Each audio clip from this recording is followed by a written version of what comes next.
Welcome to another episode of Physically Jacked and Financially Stacked podcast. Today, I have got Gavin Mchale, who is a high-performance mindset coach, specifically helping some of the best entrepreneurs in the world, myself included, who's helped. He's also part of Craig Ballantyne's team, has a plethora of knowledge in the world of mindset. He's also wearing an 11 out of 10 hat, which sets the attitude in terms of what it's about. So thank you very much for your time today, Gavin. Yeah, thanks for having me. I can't help but laugh at the amazing name of this podcast. Like I'm all in on the podcast name. It took me a long time to come up with that. I was like, what's the two things that I embody as being like successful, like business financially and like physically in shape. I actually had this conversation with someone today and I was like, I think it would be difficult if you had $1 million in your bank account and you were in like the top 1% shape in the world to be unhappy. Yeah, obviously people would be, but like you'd have a lot going for you, right? Like those are like the indicators that I heard this recently. Like those are the indicators that you're living life, the right way, I guess you could say. Like you're doing the things on a daily, weekly, monthly basis that you need to do to be as healthy as possible physically and financially. And then obviously the way your body looks and feels and the way your bank account looks and feels are indicators of that. So I would agree with you. I would strongly agree with you. 100%. Interestingly, you pulled me on something before we went on there, a change in my attitude from when we first spoke. Yes. Well, so let's give it some context for the folks tuning in here. So you were working with Craig and I think you sent back like a weekly email and so I'm wearing the 11 out of 10 hat and I think you said it was like a 3 out of 10 week or something. Is that right? Yeah, it was pretty cool. Yeah. And you still had like great sales and you still like, on the surface, everything looked good, but you were just being so hard on yourself, this like, you said it was like a 3 out of 10 week or whatever. And so Craig was like, you need to talk to Gavin. And so we jump on a call. And I think what I noticed then and all the difference between what I noticed then and now is now there's this like calmness about you, even just jumping on the call, it's not so, and maybe that's because we know each other a little better, but it's not so serious and like I have to be crushing it all the time. Like I think so many entrepreneurs, and you're just a perfect embodiment of that, are just so hard on themselves. Like they think that they have to push so hard all the time.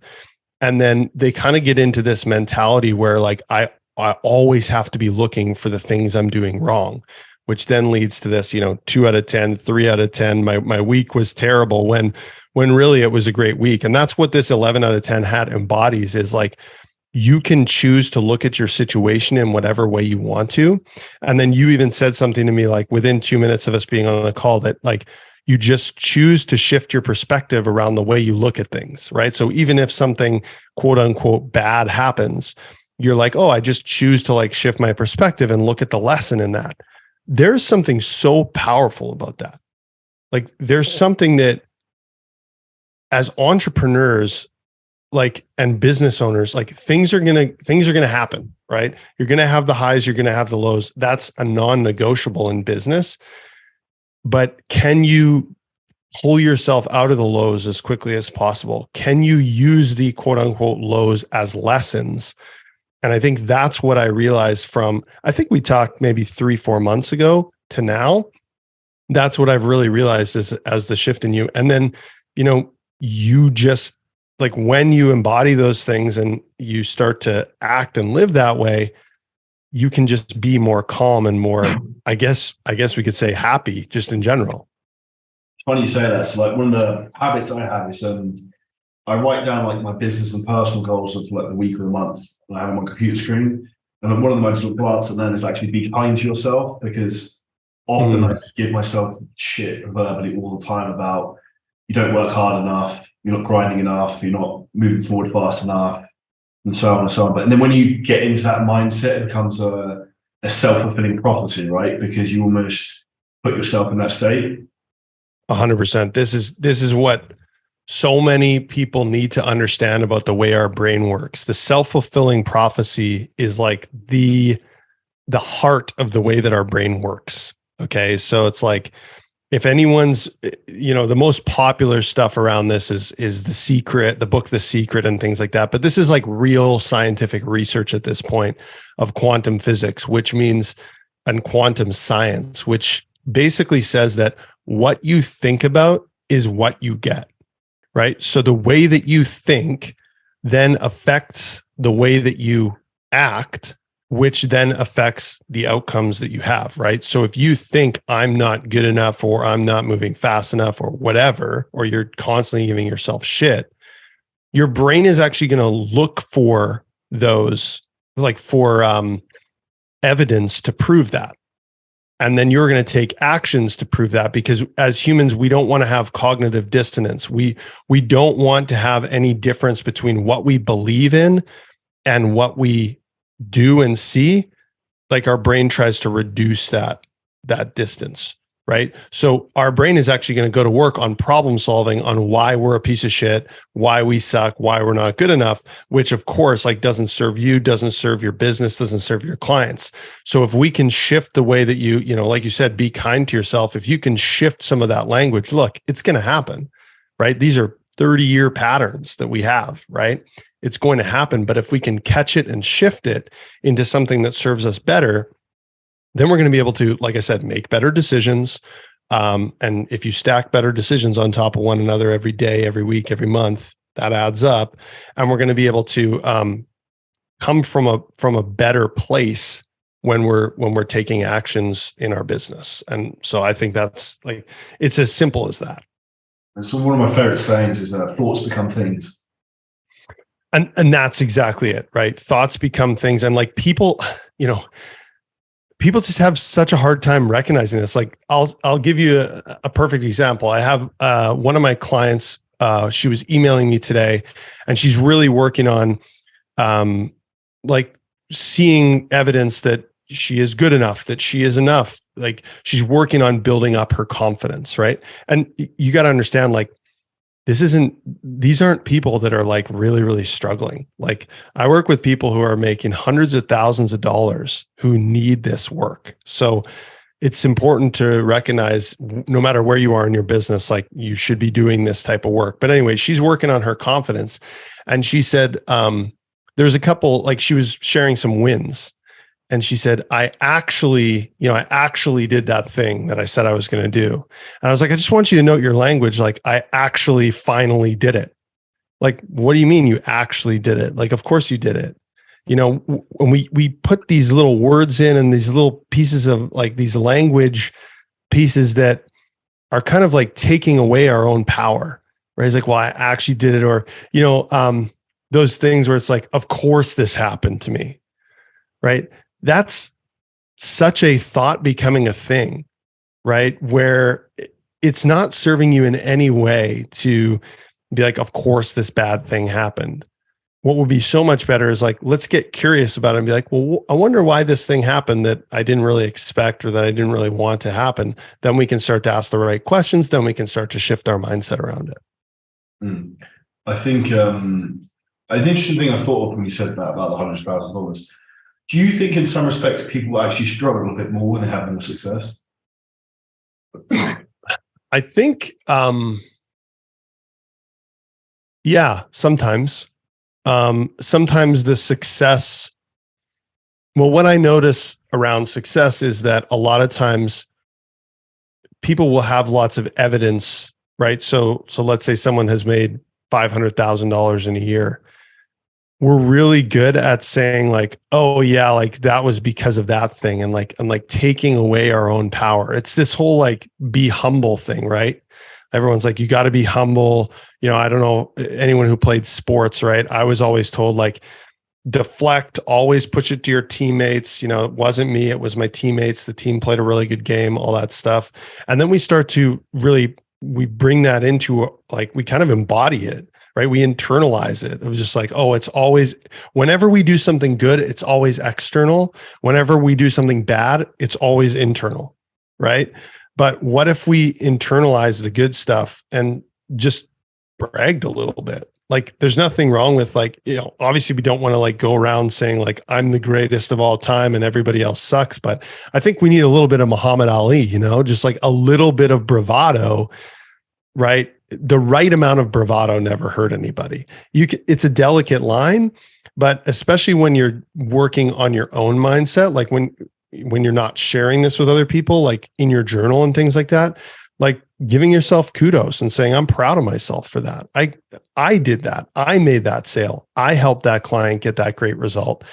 That's going to start helping you see the positives and like helping you see the reality, because, right, like let's just take this right back 10,000 foot view. If you created a 6-figure business, even if you created a business that makes $1,000 a month, that was nothing before. That was like literally a thought in your head before. It's absolutely incredible that people create these things out of nothing. And like, can we get back to just like taking a second and recognizing how amazing that is, And so I actually had a client, he's a real estate investor, and this guy was making like, I think a couple, he was on pace, like he kind of had a run rate of a couple $1 million a year. He had like a real estate investing and then real estate investing coaching. And like, he'd always talk to me about things, but it was almost like straight face deadpan. Like I couldn't get any emotion out of him. And I just stopped and I was like, dude, do you realize what you're doing? Like, do you realize how, like 2 years ago, this guy was a teacher and he took a sabbatical and decided to start investing in real estate. He's like 25 years old and he's absolutely crushing it. But I think he still had this mentality of like, got to stay humble. I'm a young guy. And it's just like, can you just take a second and recognize how incredible this is? Like what you're doing. And when he did that, he said, he noticed it on the call. And then afterwards, he said he kind of had a moment later where he got a little emotional because he finally like let it land what he had done. And so many of us don't do that. Like you said, those super successful people, we just think, okay, I just got to keep going. Cause like this, like I'm not good enough mentality got me here. So it's going to keep me going higher when really it's not. It's that whole, what got you here won't get you there. And I think that's one of the big shifts in my own mindset I'm really focusing at the moment, because I think that's definitely something that's been bottlenecking me a lot, because I'm naturally very driven by like fear of failure, and which I think it's got me a long way, but it's not going to get me to where I want to go, if that makes sense. 100%. Like, even if you just think in the simplest terms of like when you're first starting your business, you got to like call everyone and just be like, hey, do you want to work with me? Like you give them deals, you do whatever you got to do. You just get people in the door. Right. And then it's like, it shifts into something different. And that's the same with our mindset. Is like, you got to be super resourceful and scrappy. And like, you just got to like get after it. And then it gets to a point where it's like, not anymore. Now you got to start saying no to things. Now you got to be really smart about what you're doing. Now you got to recognize like that you've got to be a leader instead of like a leader of other people instead of just like leading yourself. And like all these things change. And you had mentioned that you're driven by fear. And I had a really great group call with our clients about like what drives you. And if anyone listens to Alex Hormozy's stuff, he was on a podcast recently, someone else's podcast, but they talked about this study they did where they put starving rats in a tube. I don't know if you heard this. Yeah. And they had the spring on their tail to see like how much they wanted to, like, what was their desire. And they wafted food or cheese in from the other end and they pulled pretty hard on the spring. But then when they wafted cheese in and the smell of a cat behind them, they pulled like 10 times harder or something. And it's like, what is it that drives us? Is it what we want, like moving towards what we want, or moving away from what we don't want?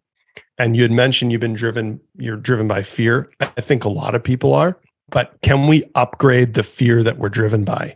Right. So I have a couple of clients who are like, well, I'm so used to being broke. I just don't want to be broke anymore. Right. Well, when you're making like $500K a year, needing to be driven by the fear of being broke is not going to be helpful for you, because you're just going to waste money. And literally I've done this and I've seen people do this where they like need kind of subconsciously need to get to a place where they're like broke for them to like be driven to take action. So they find a way to spend all that money and get back to broke. So it's like, can we upgrade the fear that's driving us? So I said to this one client is like, instead of being driven by the fear of being broke, could we have you be driven by the fear of not being the man that you know you could be? That's still a fear, and we can use it to drive us. We got to use the tools we have, right? But it's a much more high level problem or fear to be driven by. 100%. Did I just blow your mind? Yeah. What would you say for people who are stuck in that fear mindset? So that's a common thing I see, where people always like paranoid about where's the next sale going to come from. They've had a slow week. What would you say in those circumstances? Yeah, so that would be, kind of the scarcity mindset. Then you're talking about like I'm, always concerned that there's not enough kind of thing. Yeah. Whereas we obviously want to flip and want to be in the abundance mindset. If that makes sense. Yeah, 100%. So there's a number of ways we can look at this. I would suggest we go back when it comes to that, we go back to what you and I had originally talked about on our first coaching call, which is like, what is the belief that you have that is making you feel this way, right? Because probably the reality is that, maybe there's some weeks that are worse than others. Maybe there's some weeks that are better than others. Maybe there's some months where the wind is in your face and, the sales aren't coming or the leads aren't coming. But like, what are you making this mean about yourself? Because really at the end of the day, again, I'll pull another Hormozyism. This was originally from Simon Sinek. Business is an infinite game, right? Like, it's not about winning and losing. The goal of business is to stay in business. So if we can just extend the time horizon, we'll be fine, right? Like, you've had slow weeks, you've had slow months. If you extend the time horizon over a quarter, a year, 5 years, that slow month didn't really matter. It didn't really change anything. So can we shift the belief? Because this is what happens. You have a slow week or you have a slow month, and people automatically make that mean something about themselves. Generally, what I find is they make it mean I'm not good enough, right? This is the number one driver of entrepreneurs is I'm not good enough. And then I'll even say to people, can we just remove that filler word of good and just get to I'm not enough, right? That's generally what drives a lot of people. So if you're making it mean that like, okay, you had a slow week and that means that I'm not enough, I mean, of course you're going to be in a scarcity mindset, right? Because our brain goes to like, slow week, it's going to be a slow month, it's going to be a slow year, my partner's going to leave me, I'm going to lose my house, and I'm going to die alone, right? That's our brains are really good fiction writers. They write these great fiction stories. So if we could make that shift in belief, which is like, okay, this lack of sales does not mean that I'm not good enough. It actually is a really great piece of feedback that means that maybe something's wrong with our ads. Maybe I need to go back to asking for referrals. Maybe I need to refine my system, my delivery system. Maybe I need better systems so that I can actually bring on more clients so that I'm not the bottleneck, right? It's like, if we shift from judgment of that thing, right? Because the event actually means nothing. This is another thing. Write this down. All events are neutral. So you having a shitty sales week, totally neutral, doesn't mean anything.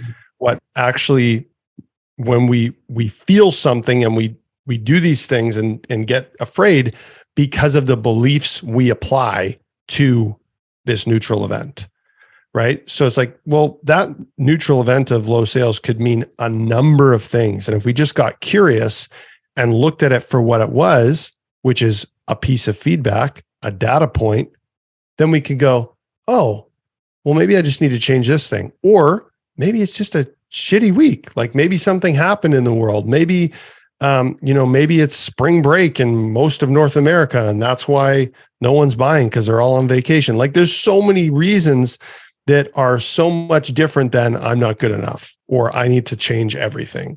And I think not enough of us just take that step back, right? We're so in it. We're so close to the project, right? I always say you can't read the label from inside the bottle. We're inside this bottle screaming, and it's like, just step outside for a second and take a look. Like, you're fine. It's all good.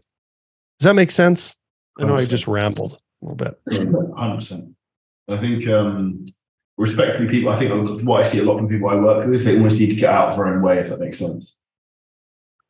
It makes so much sense. Like we all need to get out of our own way, right? We are the ones who got ourselves into this, right? Through like we said, hard work and determination and all that stuff. And then at some point, we're the only ones who can like change, right? New levels, new devils. Like we have to make a change to get to that next level. And so many people, I think this is going to be on video. So many people want their business to go like this, right? Straight line on an angle up, right? The way business really goes is in these like plateaus. It goes up really fast. Like you get this like growth spurt, and then it's generally pretty flat. When it's flat on that kind of plateau moment, that's your opportunity to learn something and to get to a new level. And until you get to the next level, your business is not going to grow anymore. Whether that's maybe putting new systems in place, like Craig did with you, like putting some systems in place for your business. Maybe that's getting to a new level of mindset, right? Like I've done with a lot of people. And I think that's definitely, those two are usually the keys. You need to put new systems in place or better systems in place, and you need to get your mindset on operating on a higher level. Or maybe there's any number of things. And then once you make those tweaks that you can only get from the feedback of having bad sales weeks or whatever, all the negative things, that's when you're going to have that next huge growth spurt because you're ready for it. And that's generally how it works. And, the majority of time, it feels like you're not going anywhere, but really you're just learning so that you can have that quick growth spurt and that growth moment where you get to the next level. And then you have a whole new set of problems, which is the fun part because it never stops. I think that's one of the things I've had to accept. Well, two things I've had to accept. One is there's always going to be problems. You just wait for the next thing's just going to happen. That's just the way it is. And the second one is, I remember this is something you said to me, and I had it stuck on the computer screen for a while. Was I can't know how you phrased it. It was like you don't have to do everything. You just need to do the right thing, or something like that. Whereas like sometimes I have so many things going on in my head that I want to do. Whereas like I was actually, in the million books I read last week, a lot of them were talking about like energy efficiency and Plateaus law of like 80-20, and you go 80-20, you can like break that down even more of like what really works. So like at the moment, I'm just literally like, what works within our business? Let's do more of that. Like that only. I'm not fucking doing anything else. I'm not starting any other strategies. No other distractions with anything Frank tells me to do. Just do what works. Do more of that. Do it better, and just rinse and repeat. Yeah, because if we really do zoom out and do that, like I love talking about the 80-20, 80-20, where you 80-20 it, and then of that 20%, you 80-20 that too, right? That's when you really figure out, you can do this with your best clients. You can do this with, your best programs, the things that you're doing. And I think that was, I'm not sure exactly how we got there, but I think the big thing is like, there's always going to be more things to do, especially if anyone who follows you, I'm sure is very similar mindset to you, right? So anyone listening, you're probably that type who's like, there's always more to do. I want to, there's so many things that I want to do. And hey, you can do everything. Just know that when you do everything, you're not going to really do anything very well.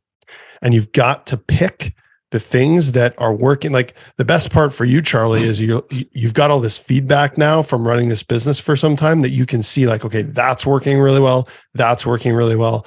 And that's working really well. Oh, and also like those just happen to be the three things I like the most too. So cut everything else, focus on those things.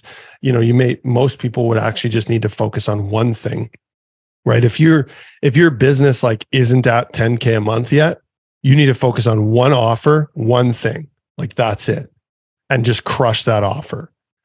Then when you start getting into those higher levels, you can start adding different things, adding different levels, all that kind of stuff. That's that's great. But really, the energy efficiency piece, I think, is so important, because no matter how much you try and spread your energy, no matter how many, how much biohacking you do or all that, there's only so much energy to go around.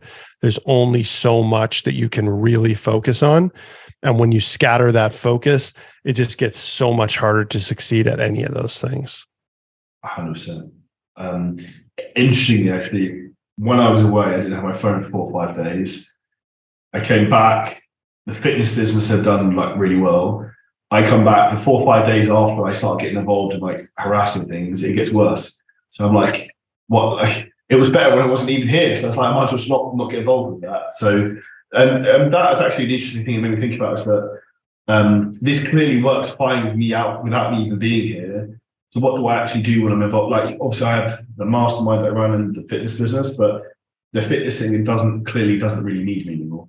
Yeah. And I wonder if there's a little bit of sadness there for you, right? It's like, oh, like, I love this thing. Like, this is my baby kind of thing, right? So again, this is kind of like going, okay, like, well, why the heck am I even like messing around with this thing? Like, I should just like pull myself completely out. But we have these reasons why we do these things. And generally it's because we want to feel something, or we don't want to feel something. And I think there's probably, when you look at a situation like that, there's probably a little bit of sadness, because you really enjoyed working with the clients that you had. You love that. I mean, that's the business that got you where you are right now. And if we can just recognize that, become aware of it and go, oh, I'm just feeling like a little bit of sadness, or maybe even some grief. Like, you're kind of like grieving this like loss of your place in this business. But in reality, it's like, you have a great business that's impacting a ton of people in a positive way, and you don't need to be. In fact, it's better if you're not involved in it, right? But I think that having that recognition that, oh, like, I'm feeling this way, gives us permission to like first of all, be okay with it.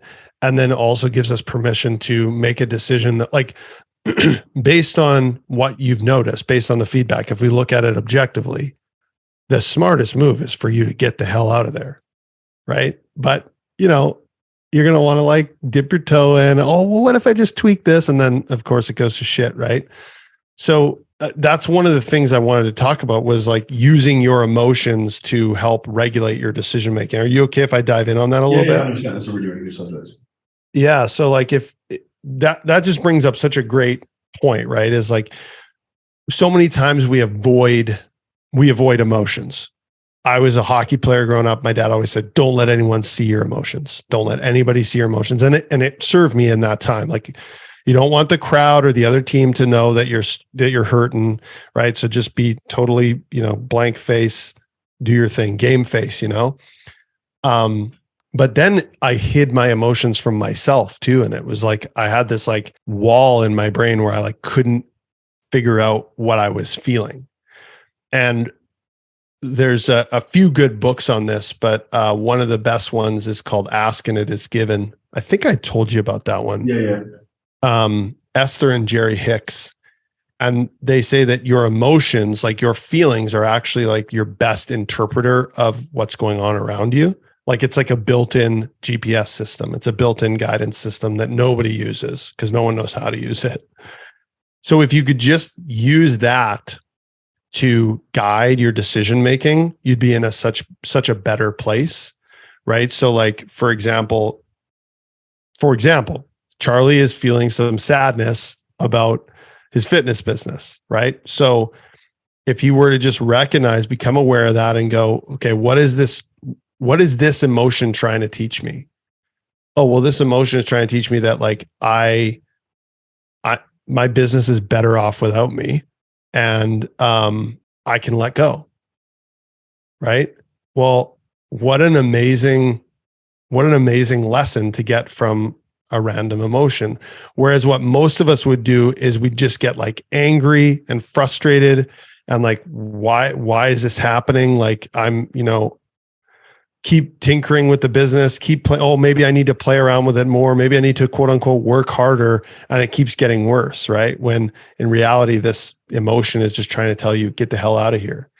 So I like to think of it as I call it a vibe check. And really it's just like, what emotion am I feeling in this moment? I use feelingswheel.com because I struggle to like name my emotions. And there's a lot more than just anger and joy, like most people feel. So what emotion am I feeling? I like to go like, where am I feeling it in my body? If you've ever heard of the body keeps the score, it just gets you out of your brain, right? We try and get logical about this stuff. It's like, whoa, why am I feeling that? It's not logical. It's a feeling. It's an emotion. So like, what am I feeling in my body? Maybe I'm feeling like some tension in my back, or maybe I'm feeling in my knees sore or whatever. Or maybe I'm feeling like a lightness. I don't know. And then what is this trying to tell me? Like, what is this trying to teach me? Because oftentimes these emotions, there's like lessons in these things and we don't listen to them. We just try and plow through. And that's when it just all starts to go sideways. Do you have any like specific tactics anyone can use to control their emotions? Like write anything down, or I don't know, is there anything you found that's a good way for people who really struggle with it? Yeah, it's funny. I'm creating a presentation right now on like the tools that you can use at different points in your business. And so one of them is like, one of the sections is tools for when it feels like shit is hitting the fan. So the first one I would recommend is absolutely what I just said, the vibe check, right? So like whenever you feel like shit is hitting the fan, or whenever you feel like things are hard, we need to create distance between the trigger and your response. Because if something triggers you and you just act without thinking, that's a reaction. And we don't want to be reactive. We would actually rather be proactive. But if we can respond instead of reacting, the difference between reacting and responding is the time between the trigger and the action.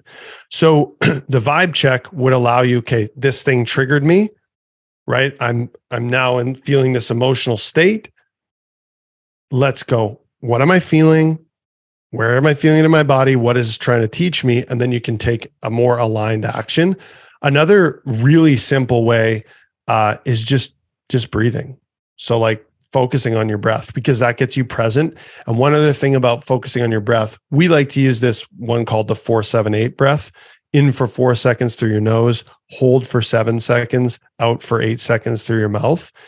And the important thing about that is making sure it's an audible exhale, because when your brain hears you exhale, that signals to your brain that you are safe. As I said before, where most of us jump to conclusions is, I'm going to die alone. This is the worst thing, right? We jump to these conclusions and our brain goes, we're not safe, so we have to do something immediately. Whereas if we just go, and your brain can recognize that you're safe, then you can take actions from a better place. You can make decisions from a better place. One other thing, I'll give you one other tool on this front. My wife and I have this thing where when we notice the other person is getting like grumpy or a little worked up in a moment, we'll say real quick, what's 3 things you're grateful for? And then like through gritted teeth, you'll be like, oh, like, because you're like angry that they asked you it, but you say 3 things you're grateful for. I call it a gratitude rampage. When you're in like a shit moment or feeling like everything sucks, can you find something to be grateful for? Gratitude is like a drug. It's a street legal drug. You know, you can't feel angry and grateful at the same time. Like gratitude is such a powerful emotion. So can you just like name 3 things you're grateful for? Like, I'm grateful for my cat. I'm grateful for my house. And I'm grateful for this computer because it allows me to talk to people like Charlie. Boom. We've now snapped ourselves back into a better state of mind. And we're not making decisions from what I would call like a low vibrational place, right? We don't want to make decisions from a place of fear, insecurity, guilt, shame, anger.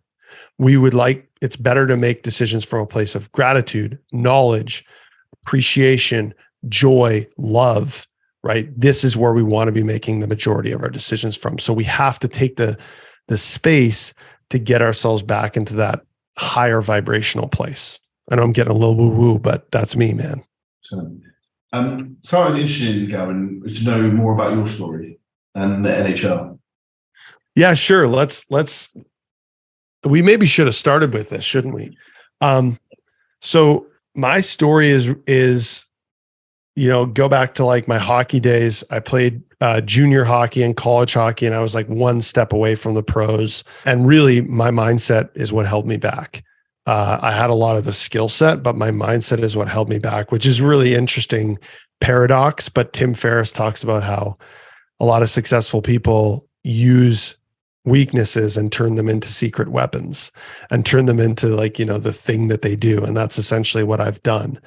But really interesting story about me is, 5 years ago, 2018, I was definitely washed up. My career was done, but I was still playing like recreational hockey.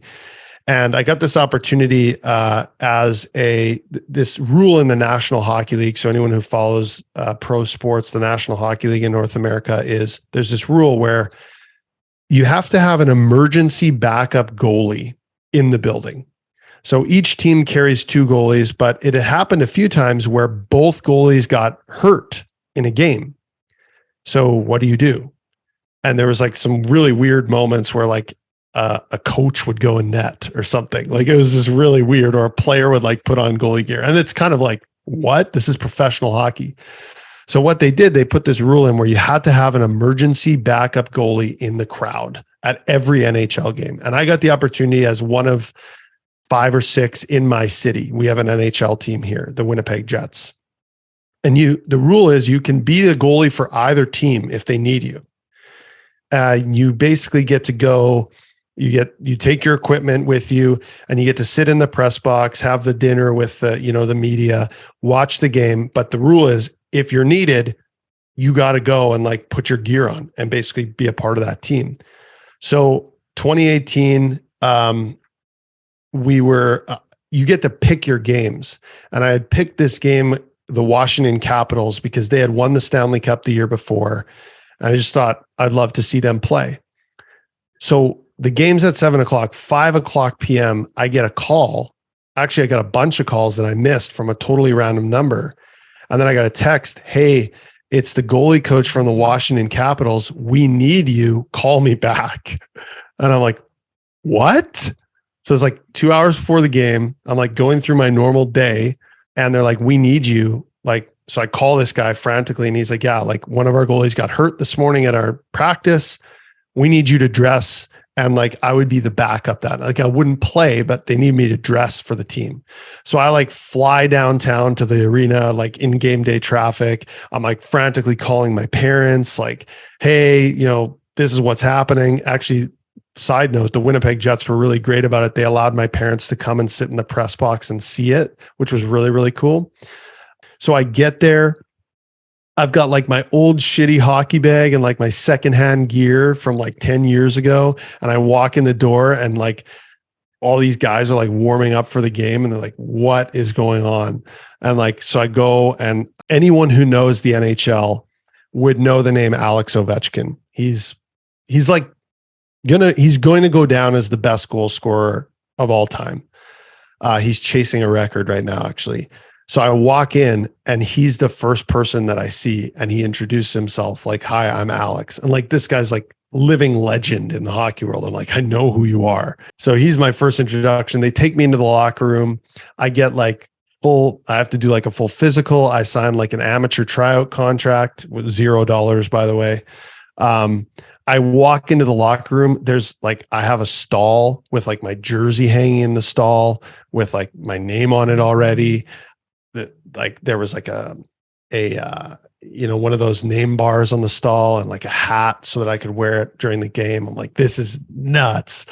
So anyway, I got to like be a part of their team, be in the locker room getting ready for the game. And then I got to go out and warm up with them in like the rink that I was like, I was a fan in like 2 weeks before. And then I'm like on the ice in warm up.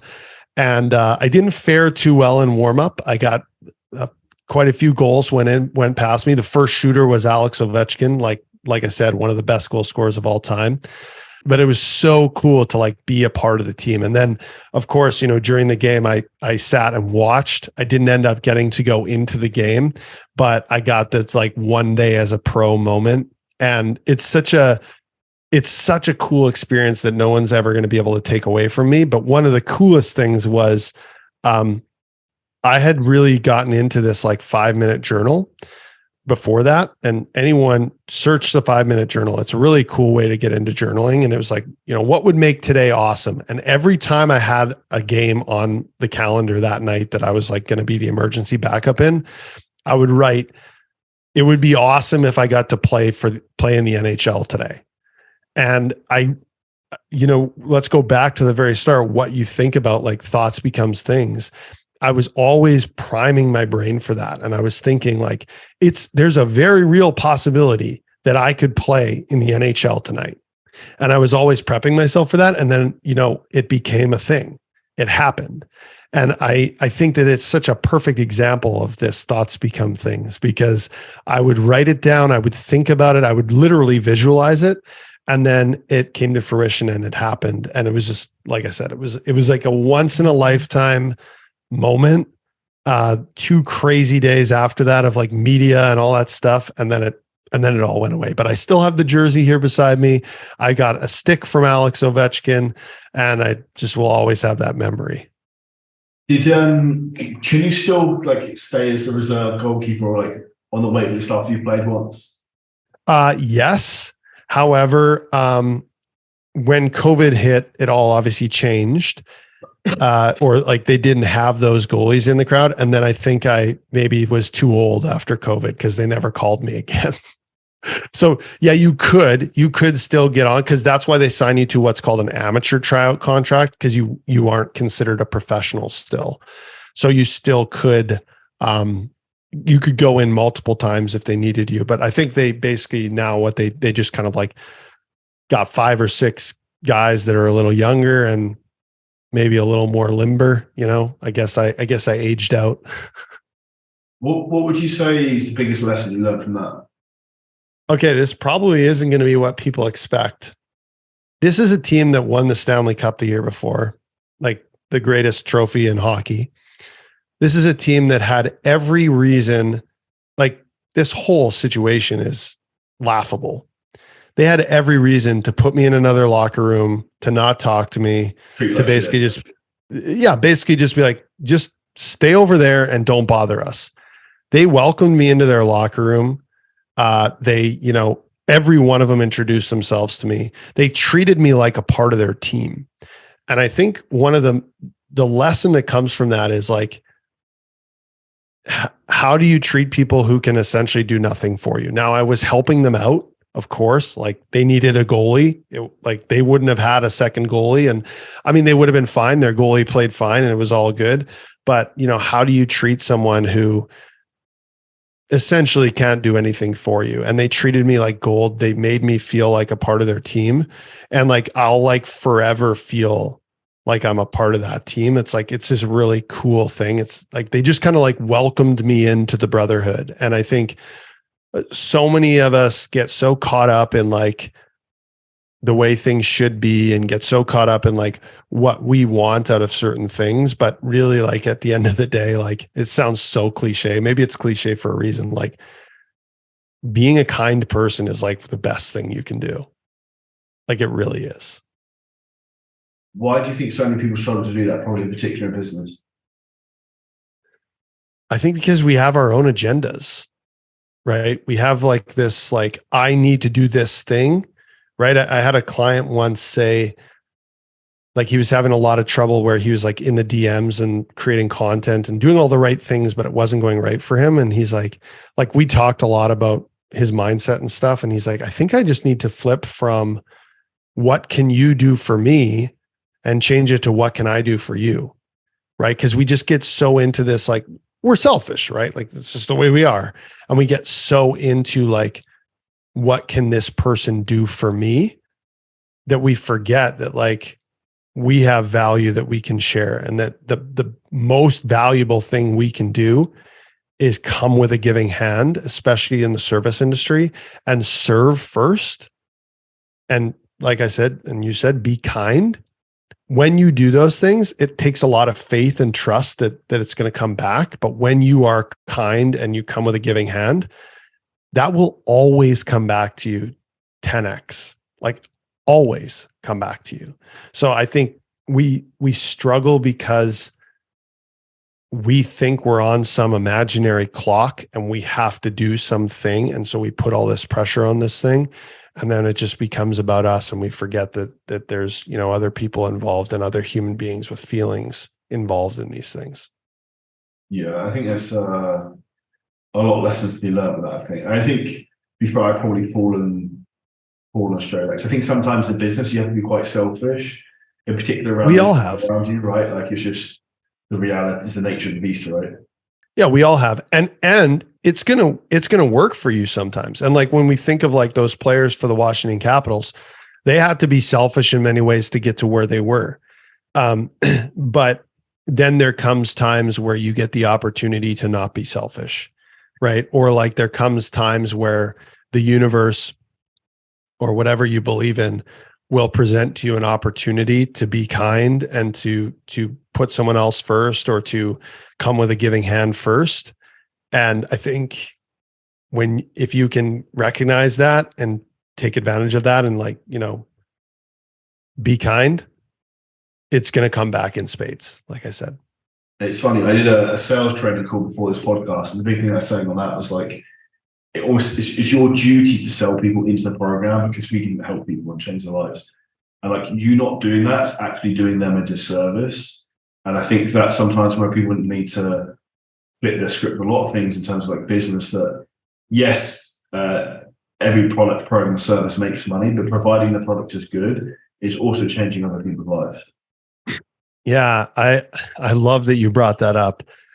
This could probably be a full podcast, but if you feel, so anyone listening, if you feel you have a good program, like if you feel you can help people, which I would assume you do, and you're on a call with someone or you're talking to someone and it becomes apparent that they need your help, like that they're in a position that they need your help. Like, think about that. They need your help and you know that your program is good and you can help them. Like Charlie just said, it's your job. You have to sell them now. Don't let your own bullshit get in the way of that. Because when we talk about selfish, if you're going to let your own fears and insecurity get in the way of you helping that person and like literally pulling them out of like most likely a terrible situation and helping them get to a better place. Like, if you're going to let your own shit stop that, that's the most selfish thing you can do. You've got to overcome those insecurities and fears, recognize what you have is a really good product, recognize this person needs you, and get out of your own way and let them move forward with this thing. Like, allow them to take this leap of faith and do this hard thing. It's funny you say that, because it just made me think of when I started the mastermind. I never really wanted to do it, but I had two people basically like beg me, almost just like force their credit card to me to do it. And then I was like, it almost felt like my duty to help them, because they were so stuck and had had so many problems with people before, that I was like, fine, I'll do it. And then it's funny how the world works in terms of law of attraction, things like that. And then it turns out I really enjoyed that, like more so than fitness coaching now. It's funny how that works, isn't it? Like you said, law of attraction, right? And like, I always remember hearing like, when people are asking you for the thing, that's when you know you have something great. So like these people, you didn't even know you had something great. They were asking you for it. And then you're like, it's like my duty to help them with this, right? Like, and people, let's even go back to like the sales call, or someone's on a sales call or whatever, and no one's throwing credit cards at them saying, I want you to help me. That person showed up for that call. They took 45 minutes or whatever out of their day to show up for that call. They need your help. Like, if they're taking that much time, like, they need your help. Help them. Do what you need to do to help them.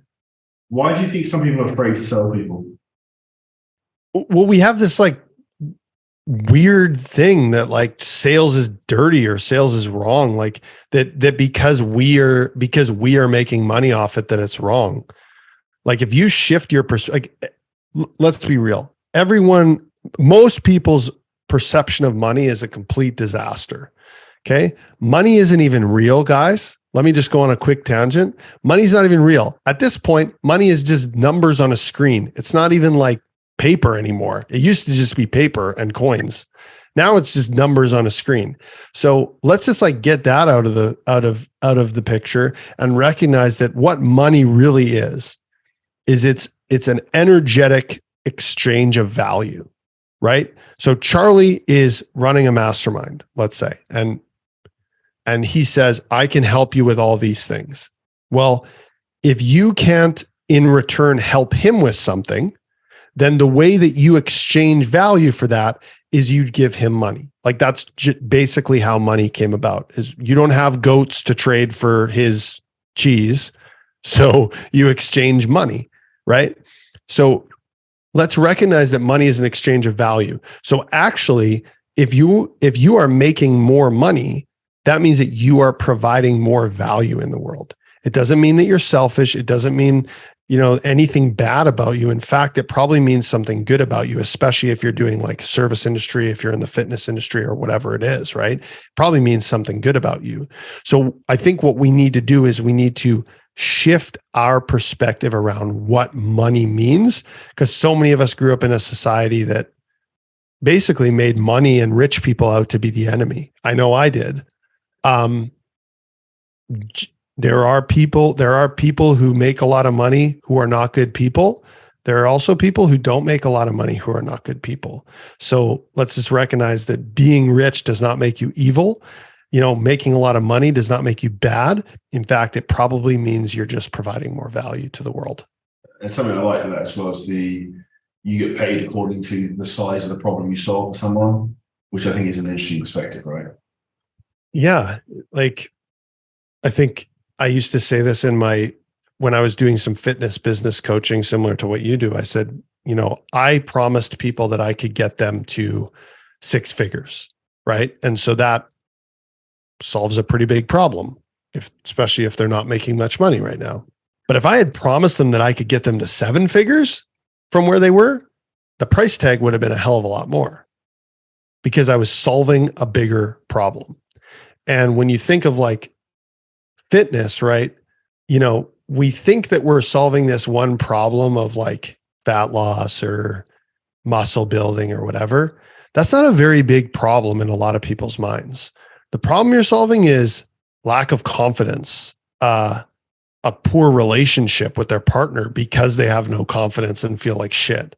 If you can save someone's marriage, that's worth a shitload of money, right? And like there's the problem. That even actually comes down to sales call. Like I actually said this on training calls before. It's like people ask why they want to get in shape, but they'll say, "Oh, I just want to have abs for summer." Anything else? Like, why do you want to look like that? Because the reality is, you want that for certain reasons. You want to look a certain way on the beach so you can attract loads of women, or so your partner's attracted to you again, so you feel a certain way. There's always another reason behind the why, and I think people have like a smoke screen that you need to break through. If that makes sense. Yeah. And you almost need to get, speaking of like getting to an emotional place, you almost need to get that person to kind of have that. There's always a moment because I employed that exact strategy on sales calls, is like, just keep asking why, basically until you get to the point where they feel something, where they kind of like open up and they go, ugh. And the perfect example is like the woman who's like, oh, I just want to look good in the bikini, blah, blah, blah. And then you ask why like 5 times. And she's like, well, because we were at the beach last week and my husband was looking at this woman in a bikini and he doesn't look at me like that. And I want him to look at me that way. Like, oh yeah, now we know what it is. And now we're solving a real problem, the actual problem. Yeah, and that is a real problem in Dubai. It's like staring at people like that. And it does happen. But that's a good example though of like finding out what the real issue is. And I think it's almost the same probably with people who come to you, Gavin, in terms of like, they'll say, I have this issue, but sometimes it's not a real issue, I presume. 100%. They'll be like, and actually we had this on a call, our like marketing meeting this morning.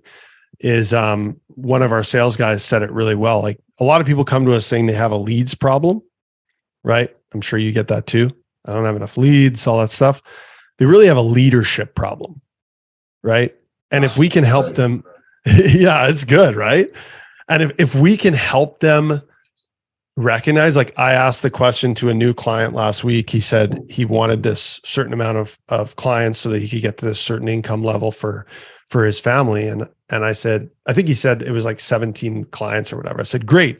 So if I drop 17 clients in your lap today, how are you going to do? And he's like, I'd be super overwhelmed. I'm like, okay, so this isn't actually a leads problem. You don't have the right systems in place. You're not a good enough leader to like, have a team. The real problem is this other thing. It's not what you think it is. And then they're like, they recognize like that's the actual problem that we're solving, right? 100%. I think that's a good part to start to finish up. Is there anything else you'd like to add, Gavin? Not necessarily. I think the one thing that I'd like to add actually is this. You're going to probably be nodding your head a lot while you're watching this, like, oh, this is good stuff. Do something. Like I went on a few rampages. Take some action on this. And if you have questions, you can reach out to Charlie. You can reach out to me at Gavin Mchale 1 on Instagram. Like, do something. Don't do nothing with this information. Just go do something. That's the number one thing that I can leave people with. What was it, Craig said? Action beats anxiety. Success loves speed and action beats anxiety. That's right. Okay. Thanks very much for your time, Gavin. For everyone who enjoyed the podcast, make sure you leave a 5-star review. Watching on YouTube, make sure you subscribe, like, comment below any questions. See you next episode very soon. Thank you.